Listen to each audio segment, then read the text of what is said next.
Life is a miracle. To witness a mother give birth and a child grow up, to watch the gift of life unfold over the years, all those key moments imprint on your memory forever. And this process of growth and change is fascinating. It's why we show baby photos at weddings and wedding photos at funerals. But the most fascinating changes aren't external, but internal. Not to our body as much as to our soul, to who we become. In the Christian way, this process of change is called spiritual formation.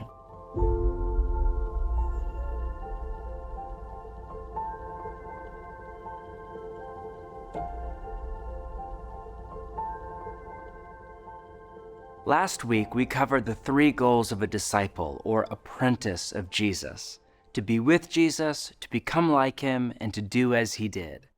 And we said spiritual formation is the process by which all this happens, by which our spirit or our inner woman or man is formed into a particular shape or what we call a character, whether it be the character of Jesus or the character of someone else. The language of spiritual formation comes from the New Testament.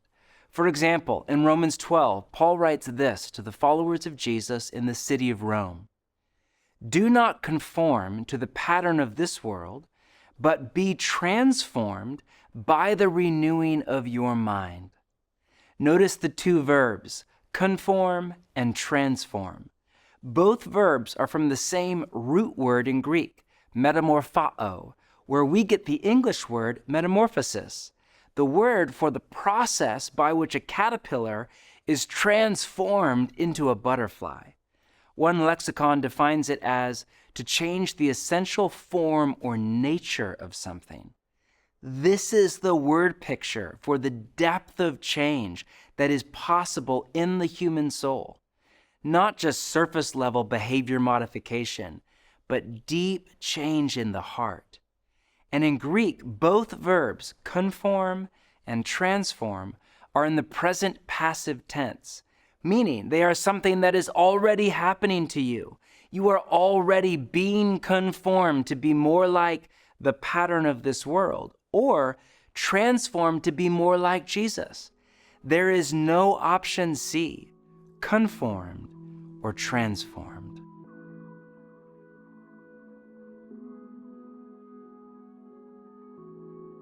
When I first moved to New York City, one of the things I noticed was how much the city itself shaped me. New York is a formation machine. It affects your level of aggression. It affects the pace at which you walk. In fact, sociologists tell us that if you live in New York for a while, you will actually begin to walk faster than people in other cities.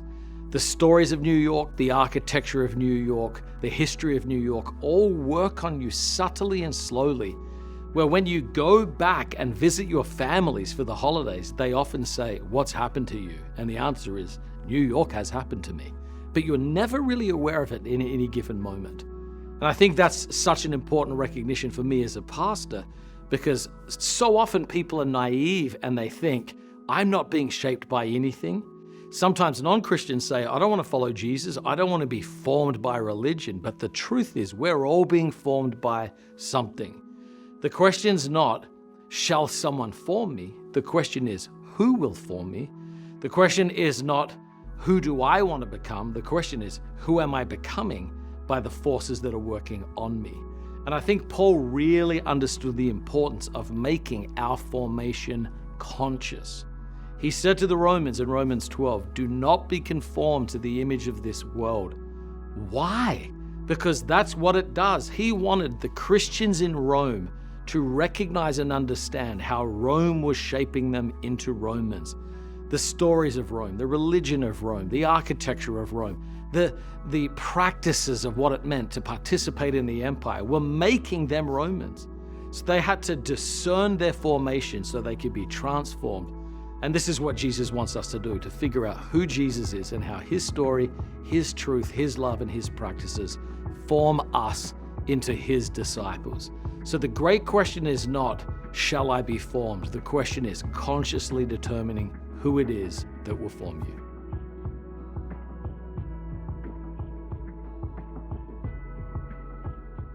The first thing we need to understand about spiritual formation is this. Spiritual formation isn't a Christian thing, it's a human thing. To be human is to change. We can't help it. Whether we are religious or not, we grow, evolve, go astray, come back to the path. I occasionally hear people say they are getting into spiritual formation, by which they usually mean they are reading good books and beginning to practice ancient spiritual disciplines like solitude and silence, or they are in therapy. All very good.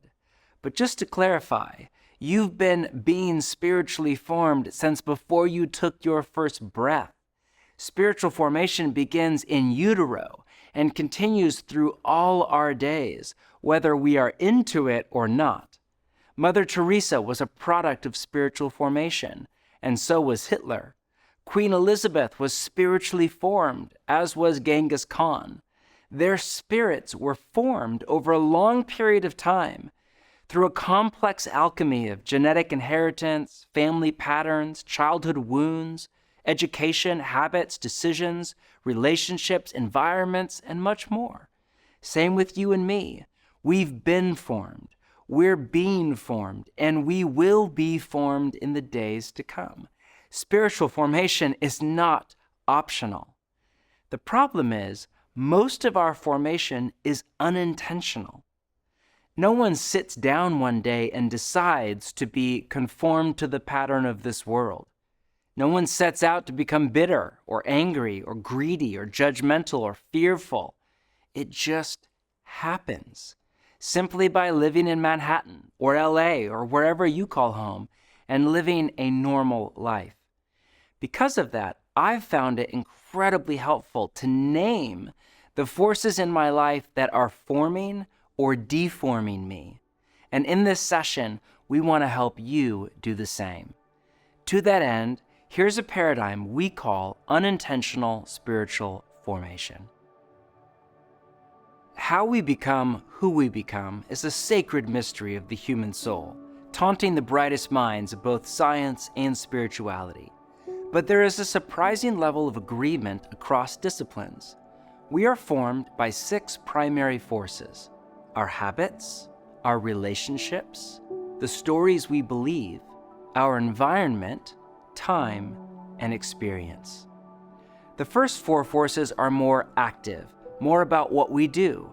The last 2 are more passive, more about what is done to us. Let's take a deeper look at each one. We are formed by our habits. What we do on a regular basis, we become. Reading the news, doom scrolling on social media, going to the gym, the things we do something to us. They get into the core of our being and shape who we become. The journalist Charles Duhigg called this the power of habit. It's easy to think we're just watching Netflix or checking email late at night or buying another pair of shoes. But actually, we're turning a kind of invisible fulcrum in our heart in a particular direction. We're becoming a type of person. Secondly, we are formed by our relationships. We become like the people we spend time with. Think about your family and friends. The odds are very high that you dress like them, think like them, talk like them, vote like them, spend money like them, and so on. Third, we are formed by the stories we believe. God wired the human brain to search for meaning, to take all the data points of reality and turn them into a story, a narrative to live in and live out. This is why we love movies and novels and telling stories around the campfire. And every day we are exposed to stories. Stories about what is the good life, what will make us happy, and what the meaning and purpose of life even is. These stories shape us far more than we realize. And whatever stories we come to believe are true, determine the kind of people we become. For example, one of the reasons so many marriages end in heartache is because no marriage can possibly live up to the story we are told by Hollywood and pop music. which is very different from the story Jesus tells. The stories we believe give shape to the thousands of decisions we make every day, from whether we stay in a marriage, to how we spend our money, to how many hours we spend at work. Pick your stories carefully, because they will determine who you become. And our stories and relationships and habits all come from an environment.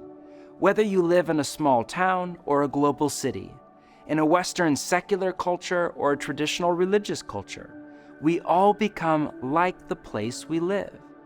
And in the digital age, we all live in two places at once, in our city or town or area, and in the echo chambers of the algorithms that define our digital home. This may be good or it may be bad, but it is. You will become like your environment. These forces work on us slowly over time. They sneak up on us little by little and have a cumulative effect. We wake up one day and realize we've changed. And through experience, we are deeply shaped not just by what we do, but by what is done to us.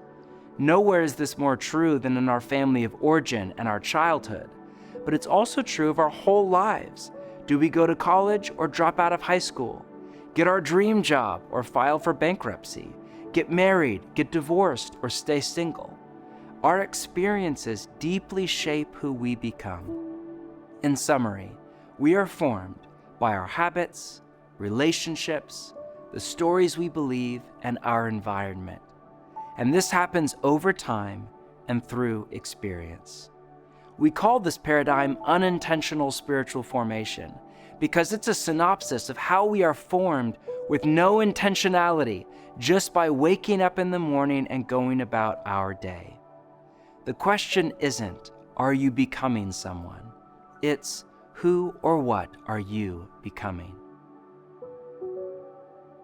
When I reflect on this paradigm, I find it both sobering and hopeful. Let me guide you in a short reflection exercise. Close your eyes for just a moment. Take a few deep, slow breaths. Ask God to direct your mind. Now, imagine yourself at 70 or 80 or 90. What kind of person do you see? Ask yourself, who am I becoming?